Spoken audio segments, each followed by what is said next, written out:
On my dad's birthday, my mom whispered something into his ear. Then, without hesitation, he stepped off the building and plunged to his death. After my dad's death, my mom became infamous. A man who feared death more than anything had leaped to his end without hesitation. There could be only one explanation. Whatever my mom had whispered in his ear had driven him to it. The world wanted answers. Strangers knocked on our door, desperate to know what she had said. Even a wealthy woman, trapped in a miserable marriage, offered $1 million just to buy that deadly sentence. But my mom never uttered a word, not even under police interrogation. In the end, she was sentenced to 3 years in prison for inciting others to commit suicide. After handling my dad's funeral, I went to see her, needing answers, needing to understand. Mom, what exactly did you say to Dad? Why did he do it? My mom met my questioning gaze with a deep, unreadable look, before replying coldly, "Don't ask. Knowing too much won't do you any good." With those final words, my mom ended the visitation. I left the prison, my heart heavy with unanswered questions. When I returned home, silence greeted me like an unwelcome guest. The house that had once been filled with laughter and warmth now felt hollow, its only remnant of my dad, a black and white memorial photo staring back at me. A sharp pain twisted in my chest, and my confusion only deepened. Desperate for answers, I stepped into my parents' bedroom, hoping to find something, anything, that could explain what had happened.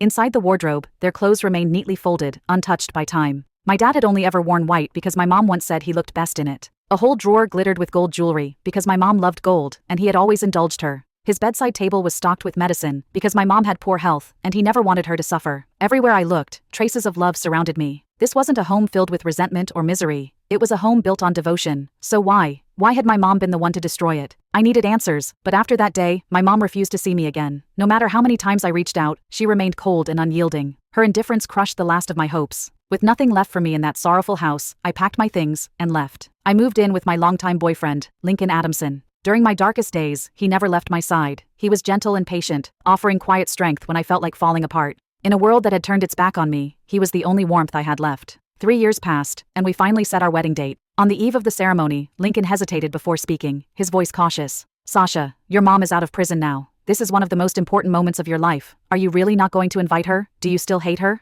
I stilled for a moment, his question weighing on me. Then, with quiet resolve, I answered, "I just don't understand. My dad was a good man, so why did my mom have to hurt him?" Lincoln didn't hesitate. "What if it was just a misunderstanding?" he said gently. "Can a single sentence really push someone to take their own life?" He squeezed my hand, his warmth steady and reassuring. "Maybe your dad's death broke her more than she could admit. Maybe she couldn't bear to talk about it." His gaze held mine, his voice was soft yet firm. "No matter what, she's still your mom. This is your wedding. It's a once-in-a-lifetime moment. You should at least let her know. If she finds out her only daughter got married without her, imagine how much that would hurt." Lincoln had always been thoughtful and compassionate, always seeing the pain in others, even when I couldn't. For years, when I was drowning in grief and confusion, he had been my anchor, my warmth, my light. Now, his words stirred something deep inside me, a bittersweet ache. After a long silence, I finally reached for my phone and sent an invitation to my mom. The next day, the wedding venue brimmed with splendor. Lincoln had arranged a grand, extravagant ceremony to show how much he cherished me. The hall was alive with laughter and excitement, the air thick with joy. Among the sea of guests, my mother arrived as expected. It had been years since I last saw her. She had grown thinner, the sharp angles of her face more pronounced. Wrinkles framed her tired eyes, and streaks of silver wove through her once dark hair. She looked older, worn, yet her expression was unreadable, her gaze flickering between me and Lincoln, with an unreadable depth I couldn't quite grasp. Then, at the host's invitation, she stepped onto the stage. Lincoln, beaming with happiness. "Auntie, thank you for coming to our wedding." He paused, then promised with heartfelt devotion, "Please rest assured, I will cherish Sasha, love her for the rest of my life, and never let her suffer even the slightest grievance."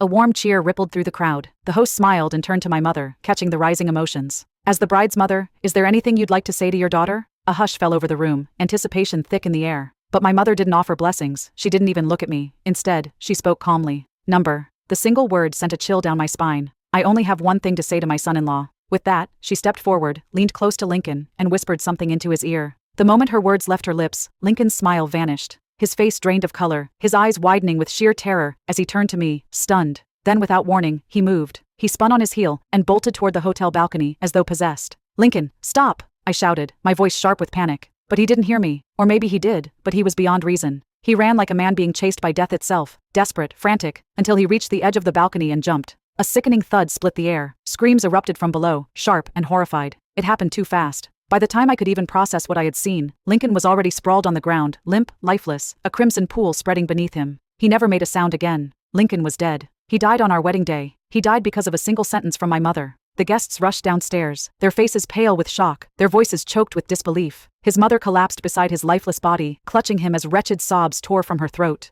As for me, I felt as if my entire world had shattered. My legs trembled, my chest felt hollow, an unbearable emptiness swallowing me whole. The man who had just promised to love me for a lifetime had, in the blink of an eye, become a cold, lifeless corpse. I couldn't accept it. And then, my mother arrived. She descended the stairs unhurriedly, smoothing a stray strand of hair, as if none of this concerned her, as if the chaos, the grief, and the blood staining this day had nothing to do with her. Lincoln's father, his face contorted with rage, jabbed a trembling finger at her and bellowed, "What did you say to my son? Why did he take his own life the moment he heard your words?" The grief-stricken guests erupted in fury, their voices sharp with accusation. "You wicked woman! Today was supposed to be Lincoln's wedding. Why did you come here just to destroy it? We've all heard the rumors about how you killed your own husband with just one sentence. We knew you were dangerous, but Lincoln refused to believe it. He defended you at every turn and swore we had it all wrong. He even warned us never to bring up what happened to your husband, saying it wasn't fair to judge you. And this is how you repay him? By driving him to his death? Are you even human? You should rot in prison for the rest of your life, never to see the light of day again." Fury crackled in the air, but my mother remained utterly indifferent.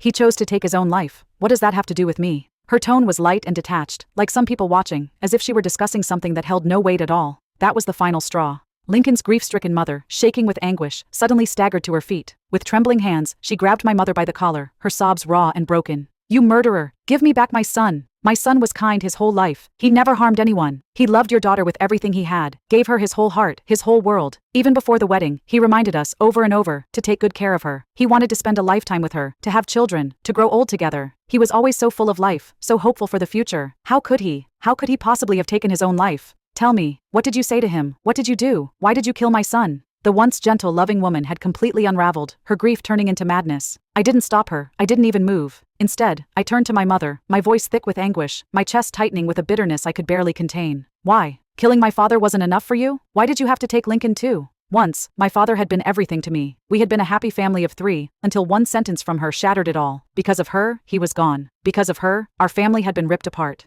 And just when I had finally begun to heal, just when I had found warmth again in Lincoln's love, just when I was about to start anew, she destroyed it, again. She took Lincoln from me. She crushed everything I had dared to hope for. Hatred surged through me, sharper than I had ever known. Lincoln's death had pushed it to its peak. For the first time, hesitation flickered in my mother's eyes. She met my gaze, and something in her faltered. "Even you think that of me?" I spoke through gritted teeth, my heart twisting with agony. "I just want to know, what did you say to them?" I remembered it vividly, the way my father had looked at me before he fell. The same horror, the same despair that had gripped Lincoln before he leaped to his death. I needed to know. What words could drive 2 kind, optimistic men to such a desperate end? The crowd erupted with fury, their voices sharp with condemnation, as they hurled curses at my mother. She killed her own husband, and now her son-in-law. A murderer like her doesn't deserve to live. If she doesn't explain herself today, we won't let her walk out of here alive. Speak. What did you say to them? Under the weight of their accusations, my mother didn't flinch. She merely shook off Lincoln's mother's grip, with an effortless motion, as if dusting away something insignificant. Calmly, she straightened her collar, swept her gaze over the crowd, and spoke, her voice cold as ice. "I dare to say it. Do you dare to listen?" Silence fell like a thunderclap. The once chaotic room stilled. Because those words were deadly. Whoever had heard them had chosen death without hesitation. Curiosity warred with terror in their eyes. No one spoke. No one moved. But I did. I stepped forward, my voice steady, my resolve unshaken. I dare. Because of one sentence, the father who had once cherished me, and the man who had once loved me, had both taken their own lives. I needed to know why. Even if it killed me, my mother held my gaze, something unreadable flickering behind her cold exterior. "Are you sure you won't regret this?" I nodded. "I'm sure." For the briefest moment, something, hesitation, doubt, flashed across her face. Then she leaned in, and whispered the words into my ear.